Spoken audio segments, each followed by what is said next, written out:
Hello humans of the internet, my name is Iceberg Lettuce, and it's been a while, hasn't it? Today I am here in the release candidates for Minecraft 1.19 to show off an automatic mangrove log farm, so let's check it out. So as you can see from above, this thing is relatively compact. It's definitely not small by any means, but it does the job it needs to. I've turned on a command block so that we can get rid of the leaves and see what's going on in here a little bit better. So first up, obviously we have a player who needs to place the propagules. Every time this trapdoor flips up, they just place a propagule on that dirt, it gets bone mealed and grows into a tree. Also down here by the player, we have a dropper, which you can just fill up with as many propagules as you need, and it'll dispense them onto you once every cycle. And then we have the bone meal input, so you can just fill this up with as much as you need. You can add hoppers if you want them. Then, to actually move that log tree out of place, we have a flying machine system here. This thing needs to be 2 blocks away so that the tree can actually grow, and it just moves in here, pushes these stripped logs out of place, and then uses other stripped logs to actually push the logs across into this big wall.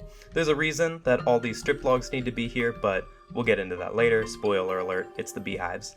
So this log wall just gets pushed across until it eventually makes its way into this block stream over here, where it just gets pushed up and into a little blast chamber system here.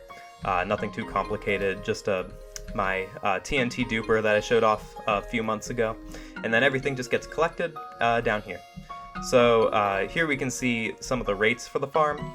You get about 5,000 logs per hour and about 550 roots per hour. You could definitely make a system that is better at collecting roots, but I was mostly going for the logs here. So let's talk for a minute about why this farm is the way that it is. So you probably know by now that mangrove trees have the weird property where they can actually generate beehives regardless of whether or not there is a flower nearby.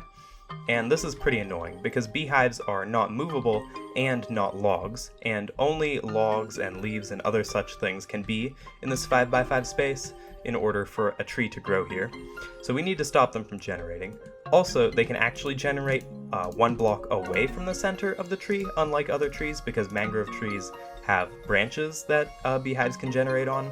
So it's very rare, but they actually can generate in all of these places, which means we need to stop beehives in all of these places. So my first thought was just to put some stripped logs in every one of these places, and that would stop the beehives from generating. And to move the logs out, actually have a sticky piston flying machine over here, which would fly in, push these blocks to the side, and then the sticky piston would be here, and then we would use this block to push the logs across and just have a line of logs going out, and we'll deal with them later. And then this flying machine would fly back, and we'd push the strip log back into place. And this is kind of like what ended up happening, but there was a little bit of an issue, which was that I wanted to keep this thing compact, and that meant that this thing needed to be directly attached to the rest of the flying machine. And that meant that the slime blocks, I'll just mark slime blocks with bee nests, had to either go here or here. And they couldn't go here because the branches of the mangrove tree can actually grow out here, and they would stick to that, which can't happen. Also, we couldn't have it here because then as the flying machine moved across, the slime block would stick to the blocks here, which is also a problem. But what I realized was that beehives will never generate facing into a block, and they always generate facing south. So you can just pretty much build this in one direction and get rid of this block, because a beehive will never generate here because it'd be facing into a block. I further used this to simplify a couple things. You can get rid of this block here. You actually need to just leave these here because the sticky piston needs to push them to the side, and branches would generate here anyway. And we can move this one forward a little bit in order to give the player room to get in there and place a propagule when it's time to grow another tree.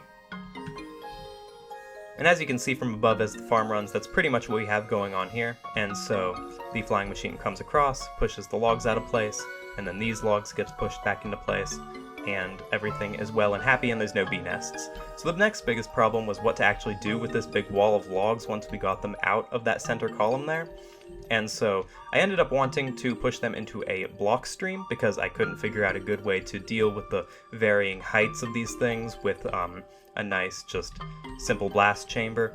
So actually pushing these into a single block stream was actually kind of difficult because The trees themselves can be up to 15 blocks long, and so they can't be pushed by a single block elevator because the push limit's only 12. So what I ended up doing was starting the block elevator halfway up, so the top 12 blocks get pushed first, and then you start it from the bottom and push the other 9 up separately. And so eventually everything gets pushed into this block stream here. And this takes less time than the actual cycle of the normal farm, so it doesn't waste any time doing it like this. Then they just get pushed into a simple TNT duping system like I said before. So overall, I'm pretty happy with this design. There's definitely a couple of places where you could improve it a little bit. Namely, the block destroying system isn't exactly the most elegant, and you could probably get away with just blowing up the logs outright, but I'll leave that to someone smarter than me. It's not like it wastes any time though, so I'm pretty much okay with it. Overall though, I'm really happy with this, and you can check it out for yourself in the description, where I will leave a world download if you want to build this for yourselves. Anyway, thanks for watching, and I'll see you all next time. Bye!